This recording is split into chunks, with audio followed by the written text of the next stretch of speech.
Buenos días, hermanos. Qué gusto volverme a dirigir a ustedes esta mañana. A través de este medio me da gusto saber que podemos estar en nuestro hogar ahora cumpliendo con los que se nos ha pedido. Pero ahí en nuestro hogar podemos seguir escuchando la palabra. Hemos disfrutado la música y seguramente ha edificado su vida. Y yo sé que nos gustaría estar juntos aquí en el santuario, pero tenemos la bendición de poder escuchar la palabra en el hogar y compartir. Así que qué bendición. Gracias a todos, hermanos, por sus oraciones, estar pendiente de las necesidades de otros hermanos y sigámoslo haciendo. Yo sé que de esta manera, siendo una familia, vamos a proveer en la necesidad de aquellos que están pasando por momentos de escasez de trabajo o algunas circunstancias. Gracias por toda su generosidad, hermanos. Hemos recibido diezmos de ustedes, algunos los han enviado por correo, otros lo han hecho llegar a la oficina, otros están compartiendo su oración, hablando con otros hermanos por teléfono. Gracias. Que Dios bendiga su esfuerzo y que su nombre sea glorificado a través de todo lo que nosotros hacemos. Y esta mañana, hermanos, quiero comenzar una nueva serie de sermones que he titulado Ven conmigo al Calvario. Y es que cuando yo penetro a la palabra y estudio, me doy cuenta que el propósito de la encarnación de Jesús llega a su culminación en la cruz del Calvario. Y es ahí donde podemos encontrar respuesta a cualquiera de nuestras necesidades. Es ahí donde aquel verbo hecho carne se ofreció en sacrificio por usted y por mí. Es ahí donde Él perdió su vida para que usted y yo la ganáramos. Es ahí donde Él se hizo pobre para que nosotros fuésemos enriquecidos. Es ahí donde Él cargó todas nuestras enfermedades de tal manera que podemos llegar entonces a la cruz del Calvario y recibir la bendición de llegar a la presencia de Dios. Así que yo espero que esta serie de sermones traiga bendición a su vida y pueda venir usted al Calvario en fe y arrepentimiento a los pies de Jesús si no has tenido un encuentro personal con Él. Y si ya lo has hecho, que vengas en consagración a Dios viniendo al Calvario. Y mañana, hermanos, el primer sermón lo he titulado La Nueva Pascua. Y es que eso es lo que celebramos nosotros de alguna manera en Semana Santa y que el pueblo de Israel a través de siglos ha venido celebrando la celebración de la Pascua. ¿Qué celebraban ellos en la Pascua? El 14 día del mes de Nisan, ellos celebraban y recordaban cómo Dios había enviado a Moisés a Egipto, en especial a Faraón, para que lograra la liberación de la esclavitud del pueblo de Israel. Ellos recordaban cómo el Señor había herido a aquella nación de Egipto con las famosas 10 plagas, pero la Pascua en especial se centraba en la 10ª con la muerte de los primogénitos. Cuando esa plaga Dios la envía a Egipto, Dios proveyó un refugio para su pueblo y mandó sacrificar un cordero y colocar la sangre del cordero en los dinteles de la puerta. Y por medio de esta sangre del cordero daba a Israel la salvación y proveía de alguna manera que la muerte no tocara los hogares de su pueblo. Así es de que de esta manera dice la historia que la muerte pasó por los hogares y eso era la Pascua, lo que significaba, es decir, pasaba por encima del hogar. De ahí viene lo que en inglés nosotros decimos el Passover o pasar sobre la casa, y eso es lo que significaba la Pascua. Ahora, en Marcos capítulo 14, donde vamos a predicar esta mañana, versículos del 12 al 25, manténgalo abierto en casa, por favor, compártalo con su familia. El Señor Jesús está celebrando la Pascua, pero Él quiere llevar en esa ocasión en especial a pensar a sus discípulos que la celebración de la sombra de la Pascua de Egipto era solamente una sombra de una realidad gloriosa que estaba por venir, que estaba por llegar a través del sacrificio de Cristo. Y esa es mi intención de esta mañana, que usted y yo podamos también mirar la celebración de la Pascua de la misma manera, como una realidad gloriosa en la cual ahora tú y yo podemos vivir, en la cual tú y yo podemos movernos, en la cual tú y yo podemos vivir con la certeza de que Cristo ha sido suficiente para toda nuestra necesidad y podemos descansar en Él. Yo he dividido mi sermón en 3 partes. La primera, la preparación de la Pascua, versículos del 12 al 16. La segunda, el anuncio de la traición de Judas, versículos 17 al 21. Y el nuevo pacto, versículos del 22 al 25. Así que yo te invito para que me sigas en la lectura de la palabra y podamos penetrar esta mañana. Dice así la Biblia: el primer día de la fiesta de los panes sin levadura, cuando sacrificaban el cordero de la Pascua, sus discípulos le dijeron: ¿dónde quieres que vayamos a preparar para que comas la Pascua? Y envió 2 de sus discípulos y les dijo: id a la ciudad y os saldrá al encuentro un hombre que lleva un cántaro de agua. Seguidle, y donde entrare, decid al señor de la casa: el maestro dice, ¿dónde está el aposento donde he de comer la Pascua con mis discípulos? Y él os mostrará un gran aposento alto ya dispuesto. Preparad para nosotros allí. Fueron sus discípulos y entraron en la ciudad y hallaron como les había dicho, y prepararon la Pascua. Miles de peregrinos habían llegado a Jerusalén. Era la fiesta anual donde prácticamente toda Israel se volcaba a la celebración en Jerusalén. Ya habían aclamado al Señor Jesús en su entrada a Jerusalén, y ahora de alguna manera estaba el pueblo preparándose para la celebración de la Pascua. Y es ahí entonces que los discípulos vienen a Jesús para preguntar dónde habrían de celebrar la Pascua. Ahora debemos de entender, hermanos, bajo el contexto que estaban viviendo ya los discípulos y Jesús. Ya los escribas y los fariseos habían pedido y habían puesto precio a la cabeza de Jesús. Es decir, ya estaban buscándolo para llevarlo a juicio. Dice en Juan 11:57 que los principales sacerdotes y los fariseos habían dado orden de que si alguno supiese dónde estaba Jesús, lo manifestase para poderlo aprender. Es por eso que los discípulos estaban buscando un lugar seguro en el cual pudiesen ellos celebrar la Pascua. Jesús sabía lo que estaba aconteciendo. Él sabía perfectamente que ya los escribas y fariseos lo estaban buscando para sacrificarlo. Y sabía también que Judas había ya entrado en una conversación con ellos de tal manera que Judas se había comprometido a entregar a Jesús. Él conocía todo lo que estaba aconteciendo, todo lo que Judas había pactado con los escribas. El Señor Jesús lo conocía perfectamente. Y es que Él está en control de todas las cosas. No hay nada que se escape al control de Él. La palabra dice que Él envía a sus 2 discípulos y les dice que vayan y van a encontrar un hombre que va con un cántaro. Ahora, en esos tiempos no era normal ver un hombre con cántaro. Normalmente las mujeres llevaban el cántaro y los hombres, dice la tradición, que cuando llevaban al agua iban con pieles, con cueros, y ellos cargaban el agua ahí. No era normal ver un hombre con cántaro. Pero Jesús les dice que iban a encontrar un hombre con cántaro. Ahora, yo quiero que nos ubiquemos, hermanos. No había, como hoy en día usted y yo nos hablamos por teléfono celular y nos damos indicaciones, donde ves ahí está un carro, das vuelta a la derecha. No, en tiempos de Jesús, en realidad esto nos habla del preconocimiento de Jesús. Él sabía y nada podía estar ausente de su conocimiento, de tal manera que Él sabía perfectamente que había un hombre que iba a estar ahí con un cántaro, que ese hombre les iba a decir a dónde tenían que ir a preparar la Pascua, que aquella persona los iba a reconocer, y al final llegan a la conclusión y dice la historia que todo era como Jesús lo conocía y lo sabía. Él tiene control de todas las cosas. Nunca lo perdió. Sucedió exactamente todas las cosas, hermanos, como estaban establecidas. Aún el sacrificio de Cristo en la cruz del Calvario se dio bajo el contexto del plan perfecto de Dios. La traición de Judas estaba bajo el plan perfecto de Dios.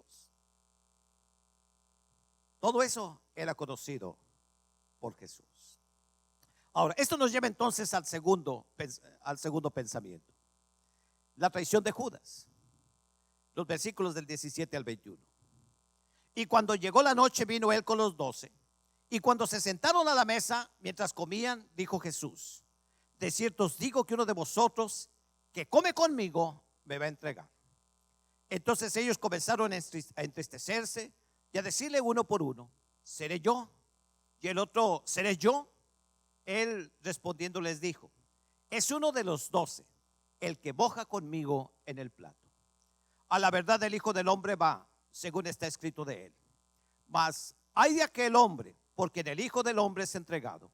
Bueno le fuera a ese hombre no haber nacido. en el año de 1906, Albert Schweitzer escribió un libro con el título En busca del Jesús histórico. Este hombre se dio a la tarea de investigar la vida de Jesús. Y él al final de su libro llega a la conclusión que Jesús, aquel hombre, se había equivocado. Pensando que era el Mesías, había cometido un error y que había entrado a la nación de Israel en los tiempos que ellos creían que iba a llegar el Mesías, pero que las cosas se salieron del control de tal manera que en lugar de ocupar un trono, ese Jesús fue llevado al Calvario. Esa fue la idea al que llegó Albert Schweitzer. Es decir, él decía, Jesús se equivocó y fue llevado al Calvario. En lugar de ir al trono, fue llevado al Calvario. Ahora, esto está fuera de la realidad de lo que la Biblia enseña. La Biblia dice que Jesús conocía perfectamente y siempre lo estableció, iba a llegar al Calvario. No era su propósito el ser el rey de Israel, no era su propósito ser un gobernante. Recuerdan, decíamos ya el domingo pasado que los hombres lo querían tomar y querían convertirlo en el rey, y Jesús se fue huyendo de eso porque él sabía que su lugar no estaba en el trono, estaba en la cruz del Calvario. Desde el nacimiento de él, recuerda, dice la palabra, que Simeón le dijo a María que iba a ser dañado, iba a ser herida, porque su hijo iba a subir a la cruz del Calvario. Hermanos, Jesús desde el principio sabía que su ministerio lo iba a llevar a la cruz del Calvario. Y para el cumplimiento de los propósitos perfectos de Dios, la gracia soberana de Dios usaría aún la maldad humana. Usaría la maldad humana aún para cumplir los planes perfectos de Él. Ahora, podemos nosotros imaginar el ambiente de aquella cena. Yo no sé si están en cenas tensas. Hay ocasiones que llegamos a cenas donde está todo tenso. Bueno, usted imagine lo que pasó aquella noche. Se sientan a la mesa y dice la palabra que Jesús toma y les dice a sus discípulos que uno de ellos le iba a entregar. El evangelista Juan dice que se conmovió Jesús, el Espíritu de Jesús, y entonces les dijo que alguien que estaba sentado con él a la mesa le iba a entregar. Y claro, hermanos, que esto levantó la agitación de aquellos discípulos. ¿Cómo era posible que en medio de esos dos se hubiera un traidor? ¿Cómo era posible? Y entonces eso les lleva a ellos a estar preguntando al Señor, ¿seré yo? Ahora, en el original, hermanos, la pregunta, como lo veían ellos, la pregunta sería esta en el original: ¿verdad que no soy yo, Señor? Es decir, ellos estaban tratando de convencerse a sí mismos de que no eran ellos, del cual Jesús estaba haciendo mención. Ahora, alguien llamó a esto, hermanos, una saludable autodesconfianza. Yo creo que esto nos ayudaría mucho. Nos libraría a nosotros de muchos problemas, hermanos, si en ocasiones desconfiamos de nosotros mismos. Desconfiamos de nosotros mismos. La misma palabra dice que miremos nuestro yo, y aquel que crea que está firme, mire bien que no caiga. Seguramente que en tu experiencia y en la mía nos damos cuenta, hermanos, que hemos hecho tantas cosas que creímos que nunca las íbamos a hacer. Una saludable desconfianza. No podemos confiar en nosotros mismos. Maldito el hombre que confía en el hombre, cuando en realidad en nuestra vida se sustente nuestro yo, hermanos, estamos expuestos a caer en la más terrible de las derrotas. Necesitamos desconfiar de nosotros mismos. Tenemos que entender que en el fondo del ser humano nuestra capacidad no basta ni siquiera para lograr ser felices, para alcanzar lo que deseamos, que necesitamos depender de la gracia y la misericordia de Dios, y que lejos de su gracia y que lejos de su misericordia nunca llegaremos a llegar a la plenitud que todos deseamos, porque solamente en Cristo podemos estar verdaderamente completos. No podemos solos, necesitamos de su gracia. Y tú y yo, hermano, mi querido amigo, necesitamos de Dios en cada momento de nuestra existencia. Pero aquella noche Jesús les dijo una realidad. En medio de ellos había un traidor. Ahora, Jesús conocía el corazón de Judas. Él conocía el corazón de Judas. Él conocía la profecía del Salmo 41, versículo 9. Cuando dice: aún el hombre de mi paz en quien yo confiaba, el que de mi pan comía, alzó contra mí el calcañar. Jesús conocía lo que estaba aconteciendo. Y dice la palabra que estaba sentado a la mesa. Y él hizo mención que quien lo iba a traicionar estaba metiendo el pan con él. Estaba mojando el pan ahí. Bueno, los judíos cuando se sentaban a la mesa, dice la tradición que ponían unos tazones donde ponían ellos sus aceites, donde colocaban ellos sus hierbas amargas, donde ponían ellos en esos tazones alguna salsa de frutas, de higo, y ahí mojaban el pan. Entonces ponían podemos decir, un tazón para cada 3 o 4 personas. Y Jesús es claro y dice: uno de los que está metiendo conmigo el pan es que me va a entregar. Yo cuando veo las pinturas de los grandes artistas, veo que a Judas lo ponen en la esquina. No, estaba junto a Jesús. Estaba compartiendo el pan junto a Jesús. Él dijo: el traidor, el que me va a entregar, es el que come, el que moja el pan conmigo. Hermanos, Jesús tenía que morir esa Pascua. Jesús tenía que morir esa Pascua. ¿Recuerdan los líderes religiosos en el capítulo 14 de Marcos, en el versículo 2? Ellos no querían que Jesús muriera en la Pascua. Estaban esperando que pasaran las fiestas para que no hubiera alboroto en el pueblo. Querían que aconteciera la celebración de la Pascua y después llevar a Jesús. Entonces sí, aprenderlo y juzgarlo. Pero querían que pasara la fiesta de la Pascua, dice el capítulo 14, versículo 2. No durante la fiesta, para que no se haga alboroto, decían ellos. Pero era necesario que Jesús muriera en la fiesta de la Pascua. Él es el Cordero que quita el pecado del mundo. Él era el Cordero que tenía que ser sacrificado en la Pascua para darle el nuevo sentido a la celebración religiosa. Y entonces Él tenía que ser ofrecido en esa Pascua. Y Judas, recuerda que el Señor le dijo: lo que vayas a hacer, hazlo pronto. Judas se dio la tarea entonces, aún en su maldad, de ser parte del cumplimiento del plan perfecto de Dios en esa celebración del Pascua. El Señor le dice a Judas: ay de aquel hombre por quien el Hijo del Hombre es entregado. Bueno le fuera a ese hombre no haber nacido. Y esto nos enseña otra realidad, hermanos. La muerte no es el fin de la existencia humana. No. Si la muerte fuese el fin de la existencia humana, el Señor nunca le hubiera dicho a Judas que iba a padecer después. Si la vida en realidad terminara, hermanos, y fuera realmente pasajera, es decir, no sabemos de dónde venimos ni a dónde vamos, la existencia de Judas hubiera terminado ahí. Pero Jesús le dijo a Judas que iba a pagar las consecuencias de su pecado. Y esto nos lleva a que tú y yo podamos mirar nuestra propia vida.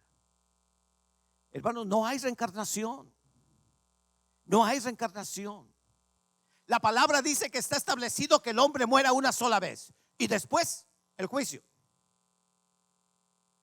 Y esto nos lleva entonces a pensar que vivir es una responsabilidad. Que la manera como tú y yo estamos, lo que estamos haciendo de nuestra vida, tenemos que vivir bajo esa responsabilidad, hermano, porque cuando termina la vida, cuando se acabe nuestra existencia en este mundo, la palabra dice, nuestra vida termina en un tribunal. No terminas en la tumba. Cuando la vida se nos va, llegamos al tribunal de Cristo. Por eso tenemos que vivir nuestra vida de una manera responsable. El final de la vida de los hombres termina en el tribunal de Cristo. Vivir es una responsabilidad, porque la vida termina en un tribunal. Somos responsables de nuestra existencia, porque la vida termina en ese tribunal. Y tú y yo vamos a tener que comparecer ante ese tribunal y dar cuenta de lo que tú y yo hayamos hecho. Por eso vivamos nuestra vida de una manera responsable. Es aquí, hermanos, donde entra en realidad el verdadero significado de la Pascua para los seres humanos. Ellos celebraban la Pascua de la libertad de Egipto, pero es aquí donde tiene sentido para nosotros hoy en día. Como Dios en su inmensa bondad provee el escape y la salida para el juicio que debemos de enfrentar tú y yo. Y entonces Dios perdona nuestro pecado, justifica nuestra vida para que tú y yo podamos llegar a enfrentar la muerte y el futuro con la certeza y la seguridad de que nuestro pecado ha sido perdonado, de que nuestra vida ha sido justificada, de que ahora estamos en paz con Dios. Pero entonces Cristo se ofrece como el Cordero para pagar el pecado del hombre a través de la Pascua perfecta. Y es a ti donde entro entonces al siguiente paso, el nuevo pacto. Versículos siguientes dice así: y mientras comían, Jesús tomó pan y bendijo y lo partió y les dio diciendo: tomad, esto es mi cuerpo. Y tomando la copa y habiendo dado gracia, les dio, y bebieron de ella todos. Y les dijo: esto es mi sangre del nuevo pacto, que por muchos es derramada. De cierto os digo que no beberé más del fruto de la vid hasta aquel día en que lo beba nuevo en el reino de Dios. Hermano, la Pascua del pueblo judío tenía su libreto, su liturgia. Había palabras que ellos tenían que expresar en cada paso de la cena. Es decir, el padre de la familia tomaba el pan, dice, lo bendecía, oraba, y luego le explicaba a sus hijos y a la familia y les decía: este es el pan que nuestros padres comieron en el desierto. Y cada paso de su liturgia, de su celebración de la Pascua, tenía una explicación. Había 4 copas que ellos celebraban en esa Pascua. Yo recuerdo, el pastor Jorge ya en ocasión nos habló de todo esto. Pero cada una de esas copas tenía su significado. Es decir, era una liturgia de tal manera que tenía todo su libreto que tenían que desarrollar durante la hora de la cena. Ahora, imagínese usted la sorpresa cuando Jesús se sale del guión y cambia el significado de los elementos.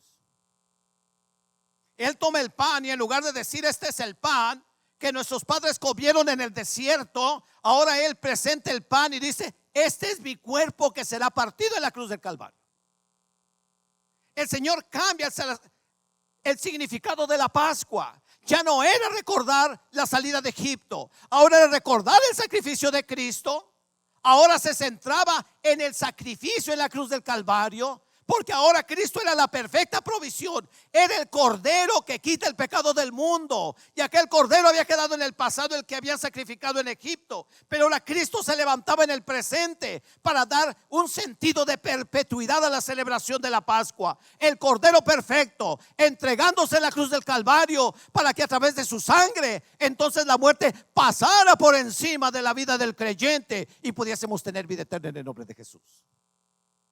Cristo es la provisión perfecta de nuestra Pascua. Y dice la palabra que después tomó la copa y dijo: esta es mi sangre que por vosotros es derramada. Yo decía, eran 4 copas. Los estudiosos dicen que era la tercera esta. Esta era la tercera copa que estaba tomando Jesús esa noche. Pero cuando toma esa copa, Él se determina y se declara como el mediador de un nuevo pacto, para que pudiésemos tener una relación con Dios a través del derramamiento de su sangre. Y entonces ese pacto perpetuo, pagado ahora en la cruz del Calvario, alcanzaría para todas las generaciones. Y se cambiaría la celebración de la Pascua, porque aquel simbolismo de 1500 años atrás, cuando el pueblo salió de Egipto, era solamente un leve bostezo de lo que sería la gloriosa manifestación de la celebración de la Pascua como Cristo el Cordero perfecto. ¿Usted nota? Estaba a la mesa, habla de pan, habla de vino, pero la esencia de la celebración era el Cordero. ¿Dónde estaba el Cordero? La Biblia no habla de que hayan tomado Cordero. Alguien dijo: el Cordero no estaba sobre la mesa, estaba sentado a la mesa. Jesús era el Cordero. Él es el Cordero de Dios que quita del pecado del mundo. Y esa noche estaba por cumplirse la profecía de Isaías 53, 4 al 7. Ciertamente llevó Él nuestras enfermedades y sufrió nuestros dolores. Y nosotros le tuvimos por azotado, por herido de Dios y abatido. Mas el herido fue por nuestras rebeliones, molido por nuestros pecados. El castigo de nuestra paz fue sobre Él, y por su llaga fuimos nosotros curados. Todos nosotros nos descarriamos como ovejas, cada cual se apartó por su camino. Mas Jehová cargó en Él el pecado de todos nosotros. Angustiado Él y afligido, no abrió su boca. Recuerda, Pilato, no dices nada. No abrió su boca. Como cordero fue llevado al matadero, y como oveja delante de sus trasquiladores enmudeció y no abrió su boca. Jesús quería dejar en la mente de sus discípulos, y en la tuya y en la mía, que nunca más celebraríamos y recordaríamos la salida de Egipto, sino ahora recordaríamos el cordero inmolado que fue clavado en la cruz del Calvario para perdón de nuestros pecados. Eso es lo que dice el apóstol Pablo en 1 Corintios 11. Porque yo les enseño lo que también me enseñó. Y habla del recordatorio al celebrar la cena del Señor. Cristo es el mediador de un nuevo pacto, como dice el libro de Hebreos. Ya no tenemos, hermanos, deuda con Dios por nuestro pecado. La sangre de cordero es nuestra Pascua. La muerte de Cristo pagó por nuestro pecado y dio lugar entonces a que la muerte pasara por encima de nosotros y pudiésemos tener vida eterna en el nombre de Jesús. Aquel día, así como en la antigüedad de Egipto, ahora ese que iba matando a los primogénitos pasó sobre nosotros y descargó sobre el cuerpo de Cristo todo nuestro pecado. Es por eso que Jesús sufrió el desamparo del Padre cuando Él exclama: Dios mío, ¿por qué me has abandonado? Él sufrió el desamparo del Padre para que tú y yo nunca experimentemos ese desamparo. Cristo se aparta de toda la tradición que celebraban los judíos en la Pascua. Ahora aquí, ¿dónde quedó la cuarta copa? Él tomó la tercera y la cuarta. La cuarta no se tomó esa noche. Hay dos ideas de los eruditos. Unos dicen que la cuarta copa es la que tomó Jesús aquella noche subiendo a la cruz del Calvario. ¿Recuerda su oración en Getsemaní? Padre, si es posible, pasar de mí esta copa, pero no como yo quiero, sino como tú. Algunos piensan que esa fue la cuarta copa y que el Señor Jesús la tomó a solas. La copa del dolor subiendo a la cruz del Calvario. Pero también hay otra realidad que la Biblia nos enseña: que la cuarta copa no lo bebió el Señor Jesús, pero dijo que la vamos a beber en el reino de su Padre. Y nos habla de su segunda venida. Y hermano, la segunda venida de Cristo es una realidad. Primera de Corintios capítulo 15 versículo 3 dice: porque primeramente os he enseñado, dice el apóstol Pablo, lo que asimismo recibí, que Cristo murió por nuestros pecados conforme a las Escrituras, y que fue sepultado y que resucitó al tercer día conforme a las Escrituras. Y en realidad lo que el apóstol Pablo nos está diciendo es que todo se ha cumplido en su tiempo y que la segunda venida de Cristo también se cumplirá. Podemos estar seguros, iglesia, que Cristo viene por segunda vez, que podemos tener certeza en el futuro, que sí hay esperanza para la iglesia en el presente, porque Cristo es nuestra Pascua y viene ahora a levantar a su pueblo. Ahora yo quiero que tengamos la aplicación a nuestra vida. Esto es histórico, pero ¿qué de la aplicación a tu vida y a la mía? Primero, escucha bien lo que te voy a decir. Tú que profesas ser cristiano, no importa de qué iglesia eres miembro, si eres miembro de Casa de Oración o de otra iglesia y me estás mirando a través de este medio, nunca olvides, escúchalo bien, nunca olvides que entre los 12 estaba Judas. Entre los 12 estaba Judas. No olvides que ese Judas estuvo por 3 años teniendo un contacto permanente físico con Jesús, cerca de Jesús. Esa noche la cena estaba cerca de Jesús, pero su corazón siempre estuvo lejos de él. Oye, mi hermano, escúchame, amigo. No basta con profesar ser creyente o ser miembro de una iglesia. Si tú estás dispuesto a vender a Jesús por cualquier precio que este mundo te ofrece, si estás dispuesto a vender a Jesús por cualquier precio que este mundo te ofrece, cuidado, porque tu destino puede ser el mismo de Judas. Mira, mi amigo, mi hermano, la Biblia habla muy claro. En 1 Corintios capítulo 6 versículo 22 dice: el que no ama a Jesucristo sea maldito. ¿Oíste eso? El que no ama al Señor Jesucristo sea anatema, maldito de Dios. Iglesia, no hay lugar para la tibieza en la vida cristiana. Arrepiéntete de tu tibieza y ruégale a Dios que ponga en tu corazón un genuino deseo de nunca cambiar a tu Cristo por lo que este mundo ofrece. Que podamos rendirnos verdaderamente a sus pies. Que Él merece lo más costoso que tú y yo podemos tener. Y entonces tenemos que venir rendidos a sus pies en adoración, como un perfume grato delante de su presencia, a nuestro maravilloso y bendito Jesús. No te olvides que Judas también estaba entre los 12.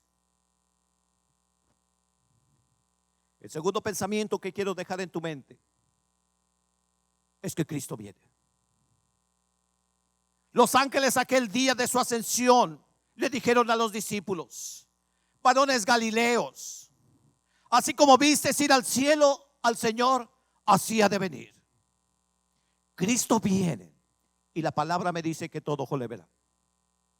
Viene, Cristo viene, y será el pleno cumplimiento, mi hermano, de las profecías de la palabra y el cumplimiento de su promesa. Voy a preparar lugar para que donde yo estoy también vosotros estéis. Iglesia, Cristo viene a levantar a su pueblo. Aquella esposa ataviada que la compró con su sangre y que la ha santificado a fin de presentársela a sí mismo como una iglesia gloriosa y sin mancha. No hay ninguna duda, Cristo viene, iglesia, a levantarte con ella. Y tú, mi amigo, que si me estás mirando a través de este medio, si tú estás sin Cristo, es mi oración que ese mismo Espíritu Santo abra tus ojos a la realidad de que hay un solo Dios y un solo mediador entre Dios y los hombres. Y que Dios ha provisto a través de ese cordero que fue inmolado en la cruz del Calvario.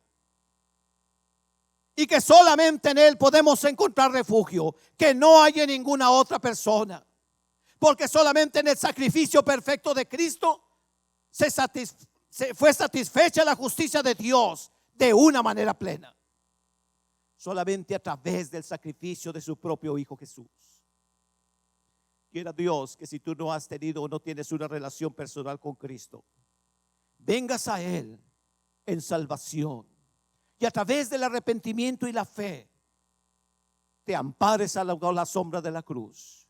Porque la Biblia dice que la paga del pecado es muerte, mas la dádiva de Dios es vida eterna. Oh, mis hermanos, mis amigos que esta mañana me miran, permite que estas tres verdades penetren en tu corazón. Que no seas el Judas que es capaz de cambiar a Dios por lo que este mundo ofrece. Y que si no has tenido una relación personal con Él, vengas hoy mismo a Cristo Jesús. Y que también de la misma manera como iglesia podamos proclamar que el maravilloso Dios, que el Dios eterno, aquel que prometió que un día volvería, ahora está por regresar para levantar a la iglesia que Él compró, a la cual ha santificado y a la cual ahora pertenecemos tú y pertenezco yo. Es mi deseo que el estudio de la palabra llegue a tu vida y puedas meditar en ella. Y ahí donde estás en tu hogar, puede haber cambios que el Espíritu obra en tu vida para bendición tuya, bendición de los que te rodean y para gloria de su nombre. Oremos. Señor, gracias por tu palabra. Gracias porque tú eres nuestra Pascua. Porque tú eres el Cordero que quita el pecado del mundo. Y ahora, Señor, nuestra casa, nuestra vida ha sido amparada bajo la sombra del maravilloso sacrificio tuyo en la cruz del Calvario. Gracias porque tu sangre alcanza para todas las generaciones. Porque el Cordero perfecto, sacrificado en esa celebración de la Pascua, vino a ser nuestra celebración a través de todos los tiempos y de todas las edades. Ahora permítenos vivir de una manera digna, que glorifique tu nombre y en el cual podamos encontrar, mi Dios, la plenitud solamente en ti y nada más en ti. Bendice a tu pueblo. Y si hay alguien, Señor, que no tiene una relación personal contigo, que la presencia de tu Espíritu obre en él el milagro de redarguir, de convencer de pecado y pueda venir entregando su vida a ti. Gracias, Señor. Gracias por tu palabra. En el nombre de Jesús. Amén. Amén. Yo espero que tú ahí en casa tengas una respuesta para Jesús. Que Dios te bendiga y el Espíritu siga obrando en ti. El milagro de la salvación, de la santificación, de la renovación, y podamos disfrutar esta celebración de Pascua bajo la verdadera esencia. Cristo el Cordero que quita el pecado del mundo. Que Dios te bendiga.